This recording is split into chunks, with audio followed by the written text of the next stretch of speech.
Балаларга 12 жастан бастап көрүүгө рұқсат берилген фильм. Бейжің шығыс шұғыласы Шыңтың серіктестігі ұсынады. Сценарийін жазған Хаспагын.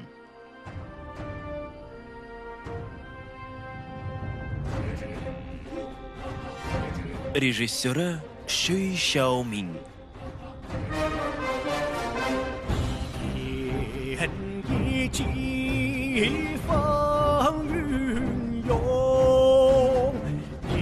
Композиторы Ло Жан.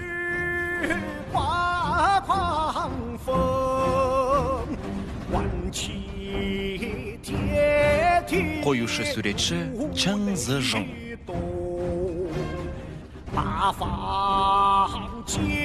Операторы Гуан Жян Шиюн.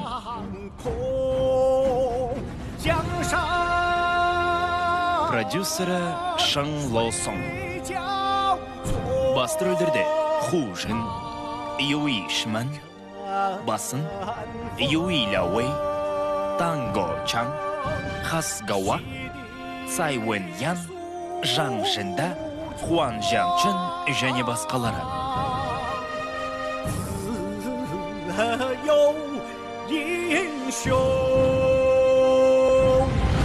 Құбылай хан.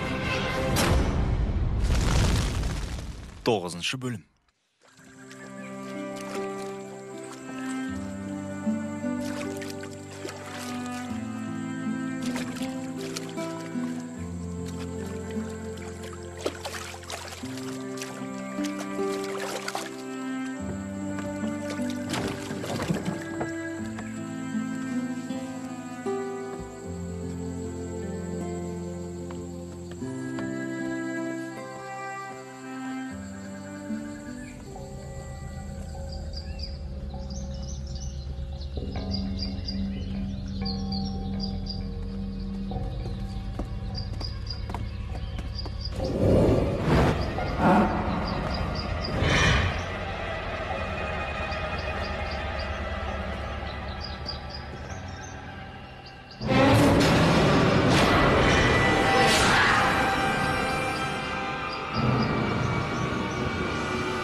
Қашпа!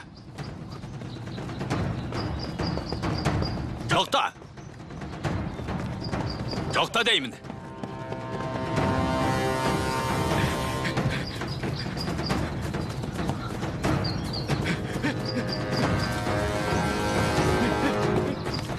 Тоқта! Қоя бер мені! Қайда қашпақсың? Қоя бер дейм! Қоя бер мені! Қоя бер! Қоя бер!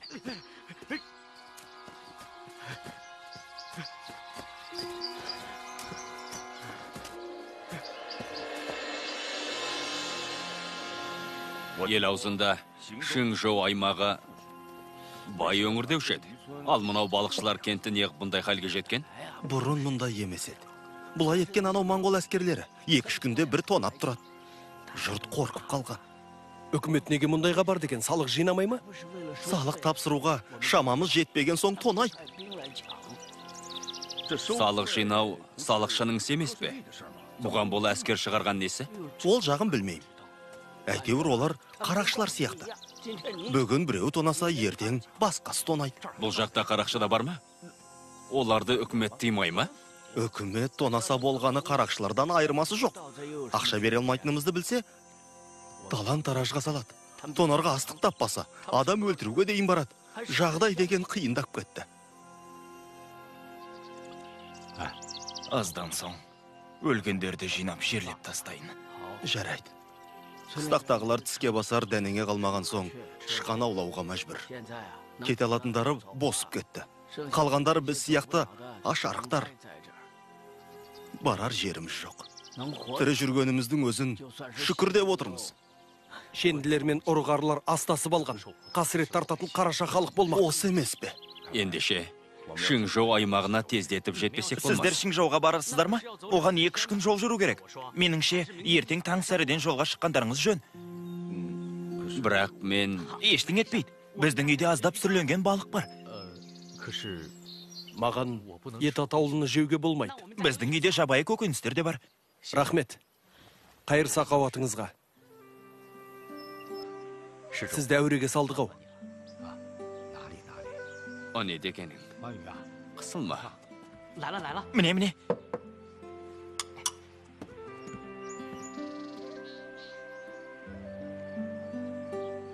Не болды? Кедейлердің тамағын көрмеп пе едіңіз? Бұндай кедейлікті көрмеген екенмін. Қолда бар осы ғана. Екеуіңіз жүрек жалғай тұрыңыздар. Жоға, еш оқасы жоқ. Ағасы, аты жөніңіз кім?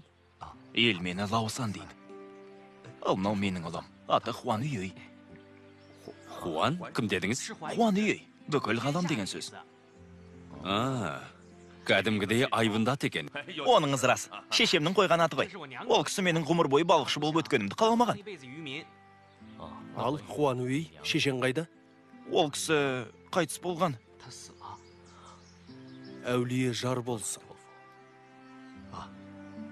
Екеуіңіз бүгінше осында ілде байлап қала тұрыңыздар. Ертең таңмен жолға шығасыздар. Бұл жер тым қауіпті. Сіздерге жол азығын қамдайын. Ертең жолда жейсіздер. Қанекей, ішіп жеп алыңыздар. Мейір шапағатыңызға рахмет. Етсізі менікі, еттісі сіздікі.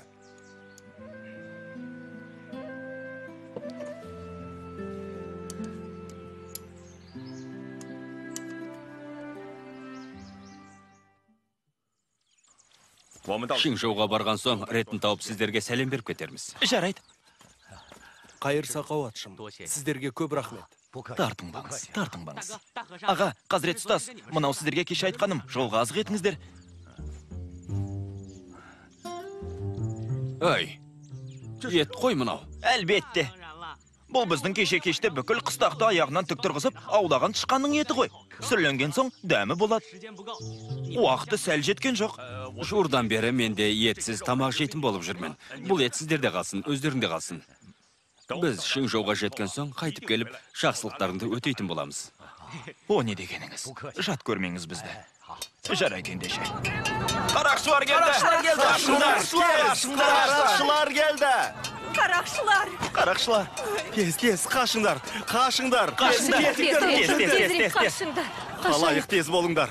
Кендаш келіп қалды ғой! Аяқтарыңды тез басыңдар! Қалайық тез Қашыңдар! жүріңдер! Қаштық!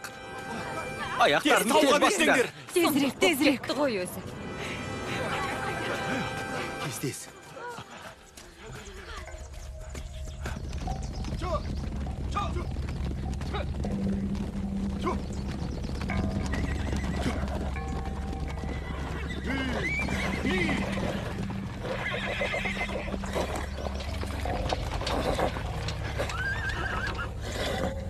Шығыңдар бері.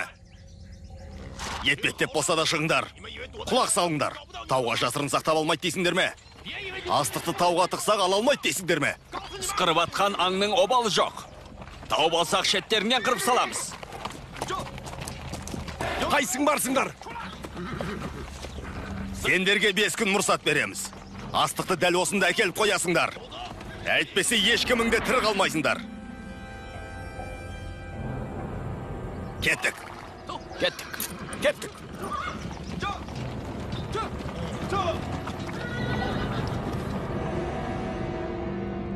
Бұл қарақшылар кімдер өзі?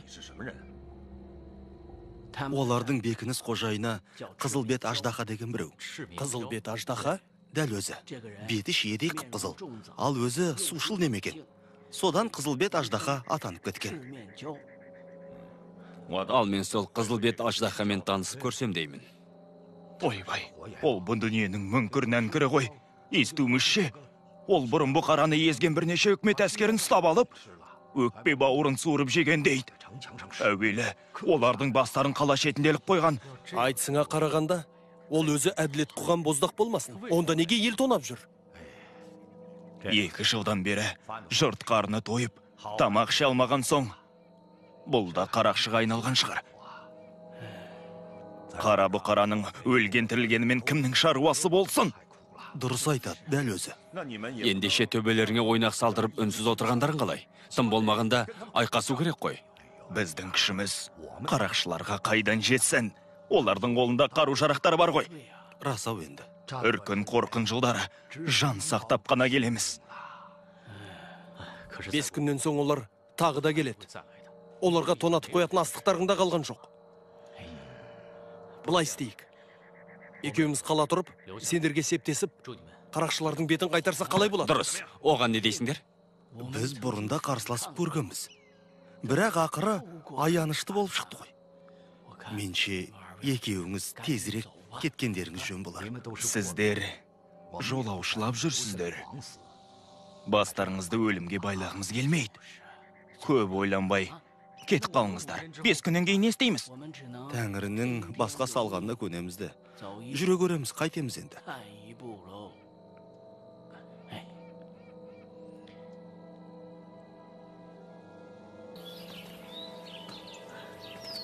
Төртінші ханзада.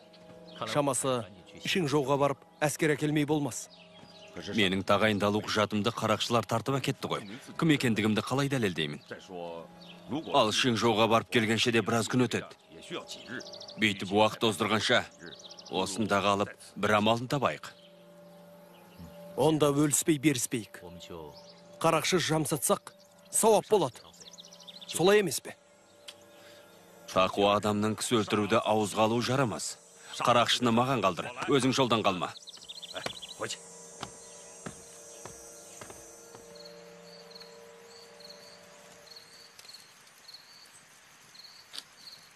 Күн қандай суық еді өзі. Стаз, одан да Бодхисаттвадан түнде жаңбыр жаумасын деп тілесеңші. Жаңбыр жаумайды. Сен құдай емессің ғой. Ай қораланып тұр. Демек жел тұрады. Аспанға қарасаңшы. Жаңбыр жаумайды. Бәрекелді.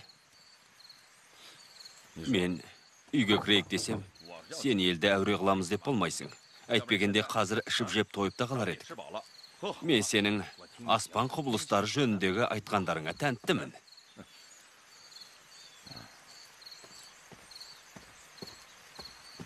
Аға, ұстаз, сіз екеуіңіз өзен жағасын ұнататын көрінесіздер. Қарындарыңыз ашқан шығар, жеңіздер. Рахмет саған. Хуануи, Рахмет. әкең қайда осы? Әкем, қыстақ бастығыңыз деп кетті ғой деймін. Олар қарақшылар туралы сөйлесіп жатқандай болған. Қарақшылар туралы? Қос батыр, сіздер бұлай кеткенде, біз ақыл қосып көрдік. Қарақшылардың дегеніне көніп жүре берген жарамас. Сонымен, сіздермен бірлесіп қарақшылармен белдесіп көрелік деп шештік. Жұрт екі қолдап жатыр. Иә, қараш маған. Қаусаған кәрі болсам да бірер қарақшыны тоқпақтауға жарайым. Шын айтам. Ат төбелінде адаммен жауды қашыру қиынға соғады. Қиын болады. Соны ойлап, қолынан іс келетіндердің бәрін ерте келдік. Әй, келіңдер. Болыңдар. Қараңызшы. Адамымыз аз емес.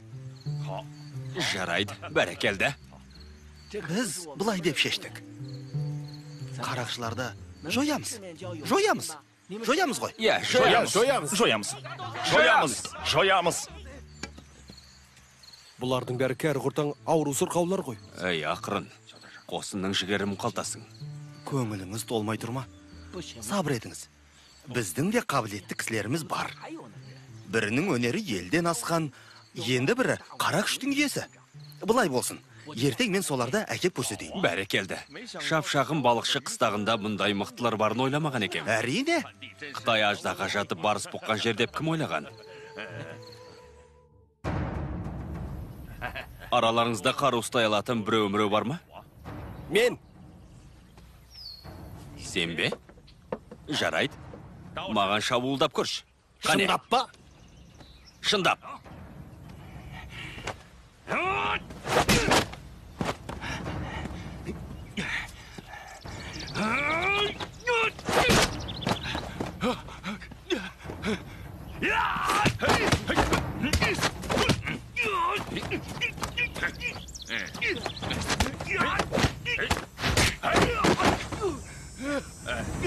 жарайды.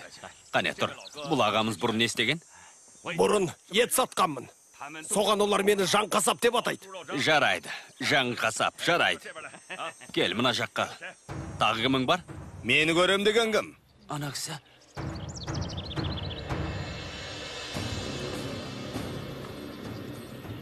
Дауысы гүжілдеп шығады екен. Мынау мықты сияқты. Оның өнерін тамашалау үшін кеңірек жер керек. Менің өнерімді көрмек болған сенбісің? Я, мен. Келіңіз, өнеріңізді көрсетіп жіберіңіз. Көрсет, кәне, өнеріңді көрсет.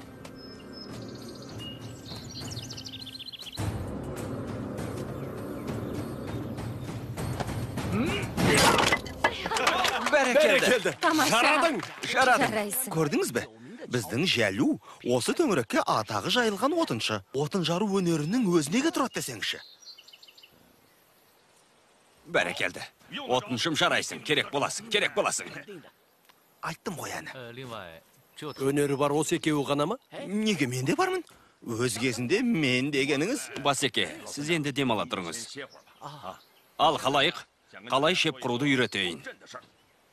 Осы азғантай адаммен бе? Соғыс адамның аз кемдігіне қарамайды. Соғыс ілімінде айтады. Соғыс айланың ісі. Сондықтан қолдан келерді келмейтіндей көрсет.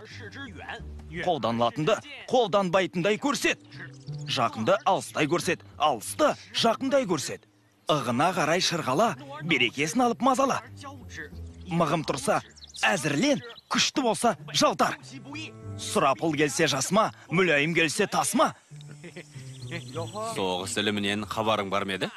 Шешем кішкентайымнан миыма құйған. Жаттанды сөзді сыдырда салдым десеш. Қайтар өзіме, қайтар дейм. Жаттаған жаттамағанында шаруаң не? Дегенмен айтқандарының жаны бар. Соғыс адамның аз көптігіне қарамайды. Адамың аз болса аздай соғыс. Біз қыстақтың жер бедерін толық пайдалануымыз керек. Ол жағын біз біле бермейміз. Бұны өздеріңізге қалдырдық. Бүгін таңертең қыстақты әдейі аралап шықтым. Байқасам, қыстаққа кіретін жол екеу екен. Бірі қыстақтың шығыс жағында, бірі батыс жағында. Батыс жақтағысы орманның шетіне тиіп тұр екен. Ал шығыстағысының жері жазық. Үй аулаларда сирек екен. Бұл біздің бірінші қорғаныс шебіміз. Әрі ұстап тұру ең қиын шеп болмақ. Ендеше мықты дегендерді сонда қою керек екен ғой. Болмайды. Азғантай адаммен қарақшыларды бөгей алмаймыз. Қару ұстай алатындарды батысқа қалдырам. Әлсіздеулерін қыстақтың шығысына жіберемін. Онда қарақшылар қыстақтың батысына оп-оңай жетіп алмай ма? Біздің адамымыз аз. Күшке сүйеніп жең алмаймыз.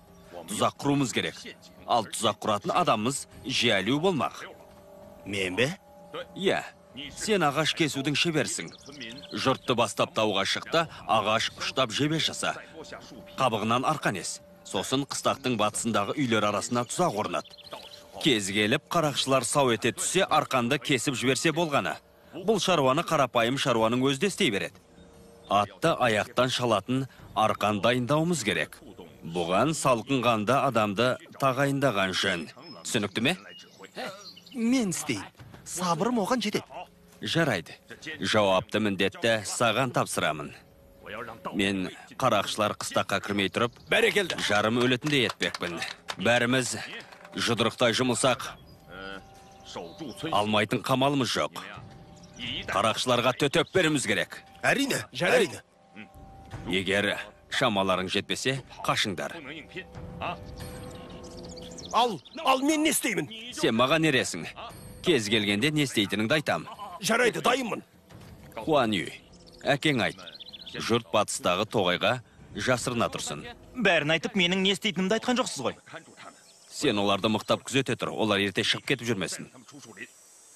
Бары сол-ақ па? Жоқ, қарақшылар келерден бұрын жәйлонға жәрдемдесіп ағаш кесесің. Ағаш шебе ұштайсың, арқан есесің. Мақұл. Онда жарандар бөлініп іске кірісейік. Мақұл. Келістік.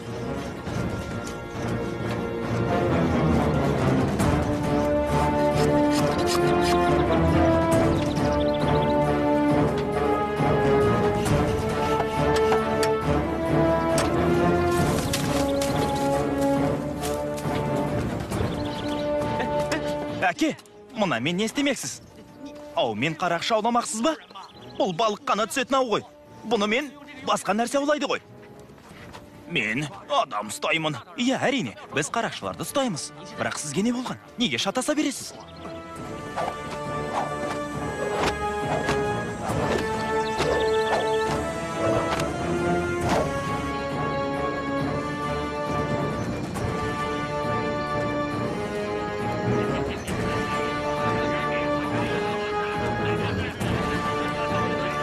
Керемет ақ болды. Бұл жолы жылы жұмсаққа жырғайтын шығармыз. Рас айтасың, мұның рас. Бұларды сабасына түсірмесе болмас. Солай емес пе? Ей, бұл қыстақтан сынық ине де таппассың. Өңшің жұбына кеткен кедейлер. Әлгі қарғақбастар астықта кеп тастаған шығар. Ей, бұларды тамағына қанжар тақап қорқытпасаң, бір түйір дән де бермейді. Дұрыс айтасың. Бізді көргенде зәрелер зәр түбіне кетер бәлкім. Мен айтсам, осы 5 адаммен ақ мол астық алып қайтамыз. Оған күмәнің болмасын. Көбірек тонау керек. Дұрыс айтасың. Әкесін тамтамыз. Бастаңдар!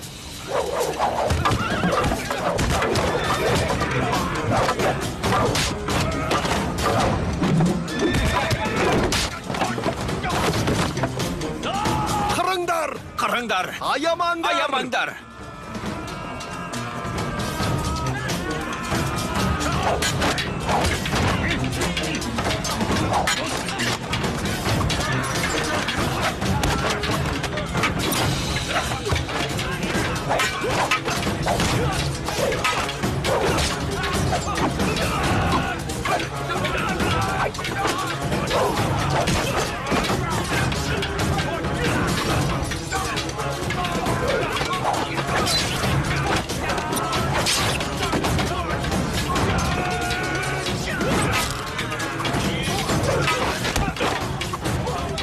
Жетер енді.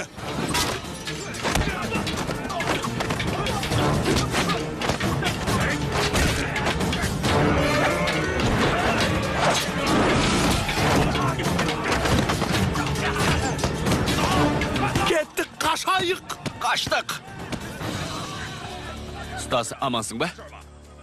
Дәнің емес. Әулие жар болсын. Сіз неғ бұл жақтан келе жатырсыз? Біздің монғолдар әскерді бөліп-бөліп шауылдағанды ұнатады.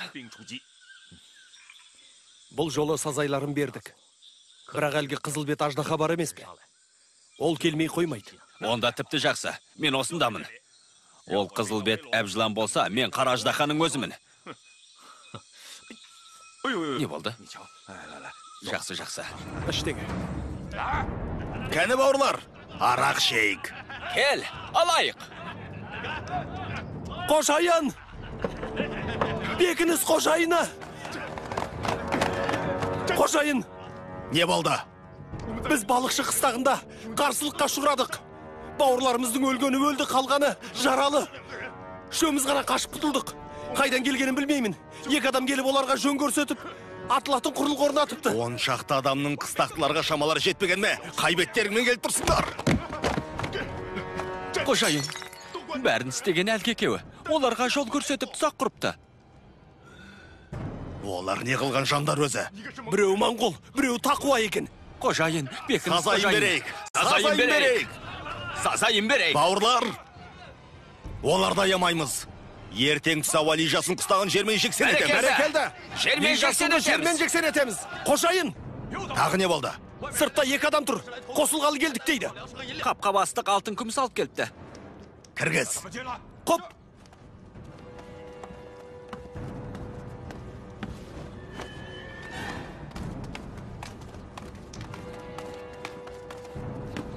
Қожайын, Сіздің ұлағатты парасатыңыз бен әділеттілігіңізді естілгелі көп болды. Сізге қосыламыз.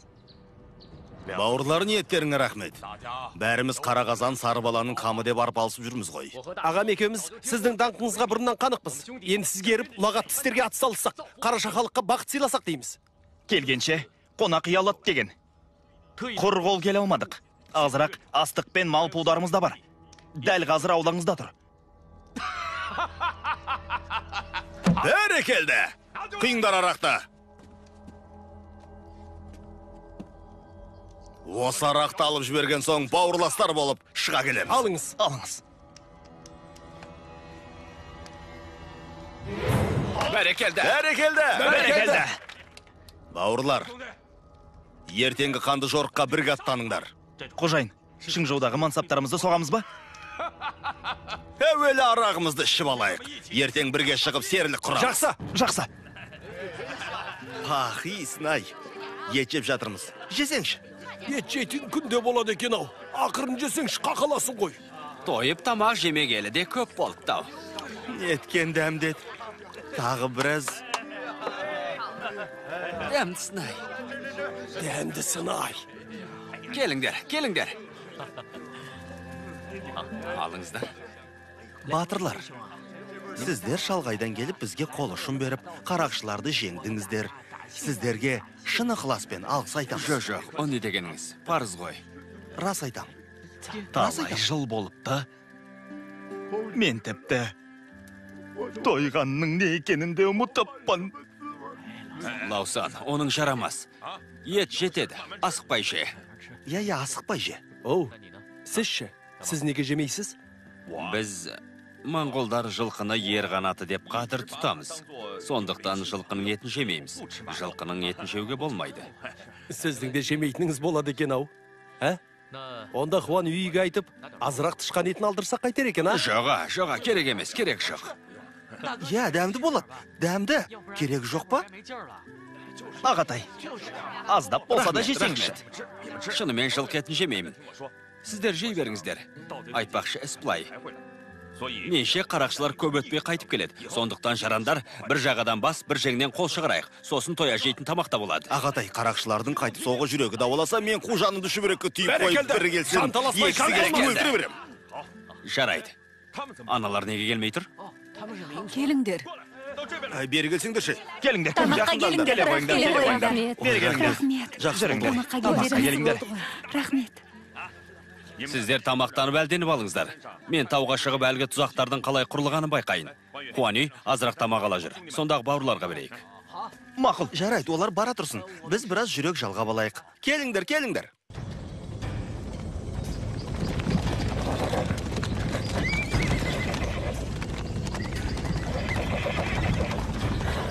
Қожайын, Шыңжауға бармаушы едік? Әуелі қыстақтағылар сілкіп алайық. Сосын Шыңжауды тонармыз. Қожайын, өткенде бұқтырма шабуылға ұшыраған жер осы. Қыстақ сыртындағы тоғайдан айланып өтеміз. Жүріңдер. Жүр.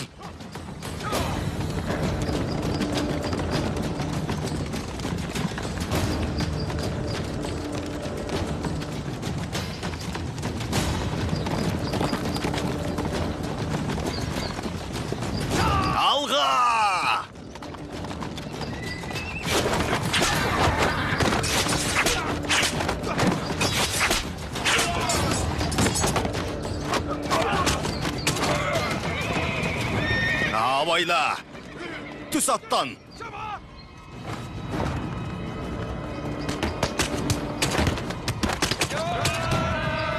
Қуыңдар! Қуып жет!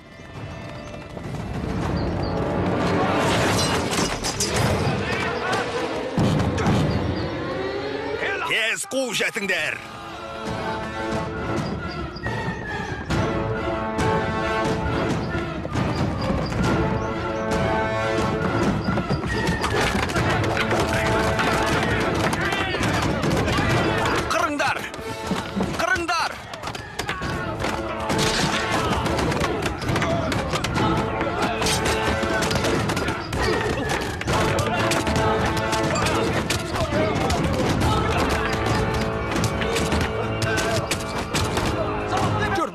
Былай жүр. Мына жақтан өкшелей қу. Өкшеле, қалма соңынан, тез.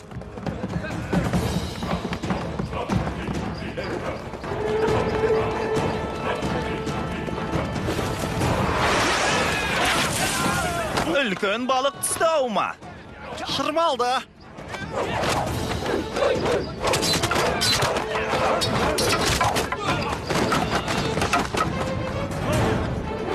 Тез, қашыңдар. Тоқта, қашпа.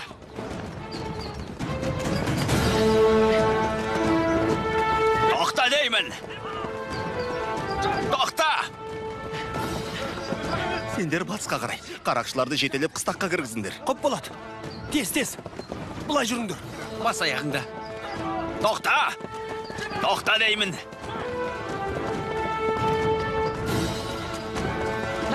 Келдім. Өлтірме мені.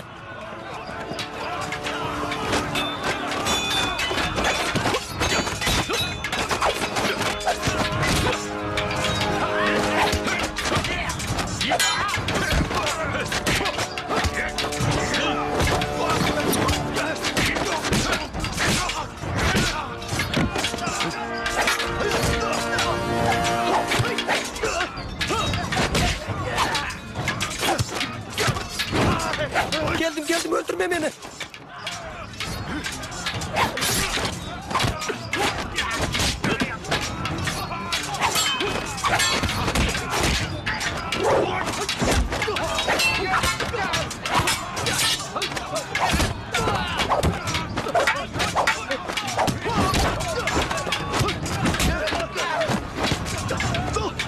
Çete bir, abaylasanız.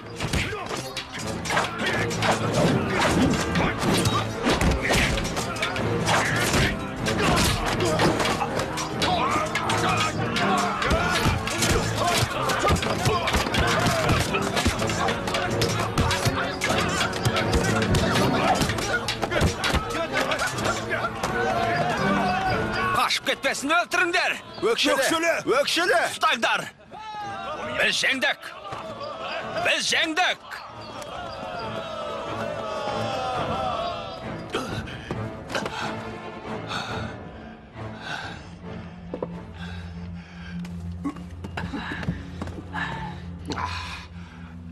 Қожайын, мен сізді ел үшін еңіреген азамат деушем. Тіпті лашсыздан қарақшы болған күнде де қара халықтың қамын жеу керек қой. Сіз бүйтет деген үш иқтасам да түсіме көрмеуші еді. Мен қайта сендерден сұрайын. Біздікінде емес, сен екеуіңнің жараларың неге жеңіл? Сендер әлгі моңғол әскермен бұрыннан таныс шығарсыңдар. Біз оны бұрыннан да тонағанбыз. Қиянат болатында ештеңе істегеніміз жоқ. Сендер қыстақтағыларды неге өлтірмедіңдер? Бейкүнә жандар ғой. Бейкүнә дейсің бе? Қаншалаған бауырларымнан айырылғанымды білмейсің бе?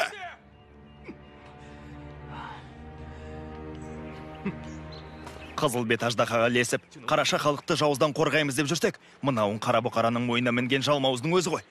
Аға, біз бұлай тартса арбасынып, бұлай тартса өгіз өлетін күйде тұрмыз. Рас айтасың. Ендеше не істеуіміз керек? Не істейміз? Жүре көреміз. Аға, қараңызшы.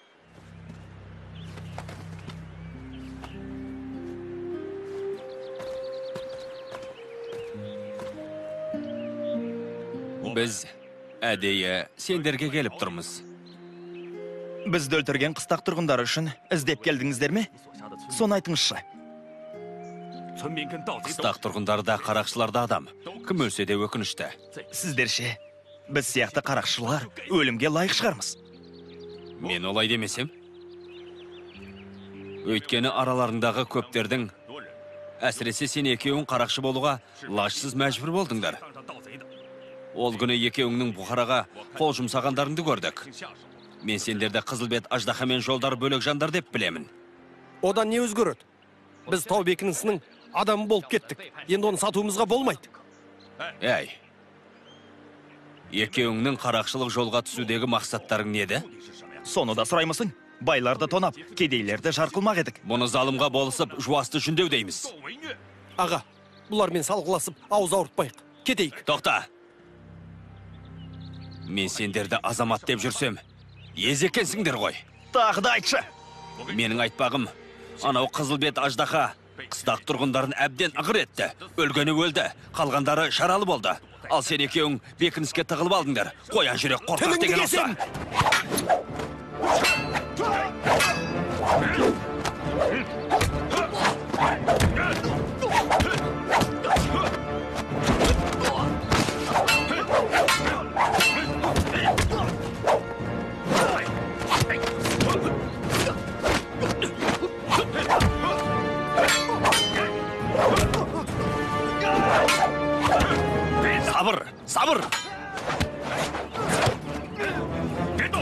деймін.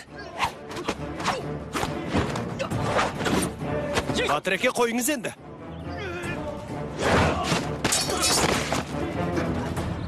Аға, Сендер Қытайлар айтасыңдар ғой, жақсы құс тарақ таңдап қонар деп. Ал сендер Қызылбет аждақаға жанымызды саудалаймыз десеңдер, өздерің біліңдер. Дегенмен ойланыңдар. Опық жеп жүрмеңдер. Бейжің, кеттік.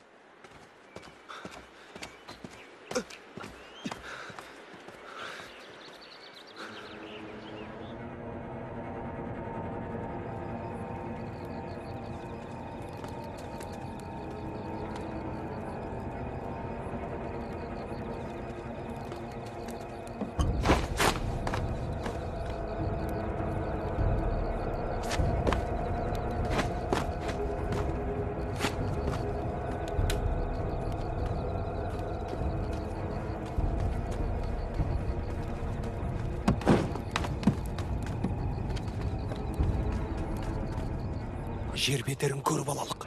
Кейін ішпен тыстан астасу керек. Жақсы. Жақсы.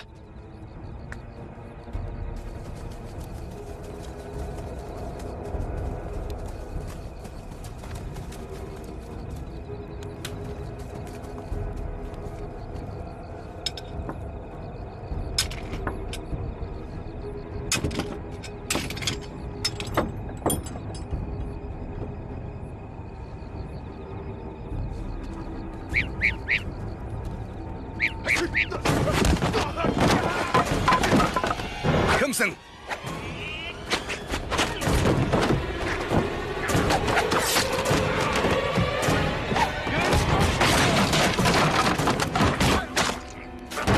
Аттан! Аттан! Құрт көзін! Қайтеміз. Жүр ана жаққа тез. Тез. Тез. Болыңдар!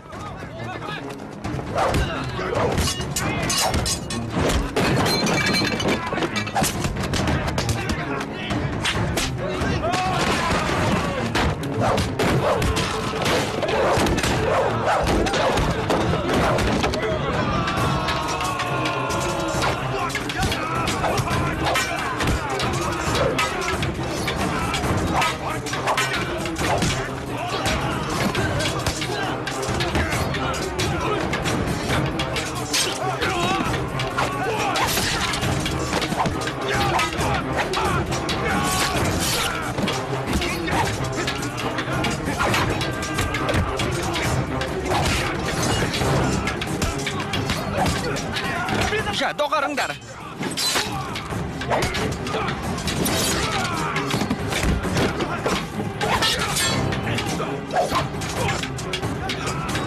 Тағы сен бедің.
Сасайын бер, аяма.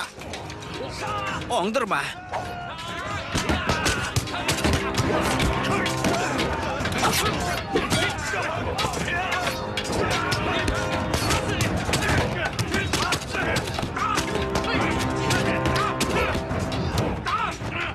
Алайық, тоқтаңдар. Доғарыңдар. Өмір бойы қарақшы болып өтейін деп бедіңдер. Жетер енді. Тоқтаңдар! Доғарыңдар. Тоқтаңдар енді. Қызылбет аждақа өлді. Ер азамат елімен жер үшін жасау керек. Бұдан кейін қарақшы болмасаңдар, Бұқараны басынбасаңдар болды. Сендерді тірі қалдырам. Еңбек сіңіріп күнәларыңды жуыңдар. Мені тыңдаңдар.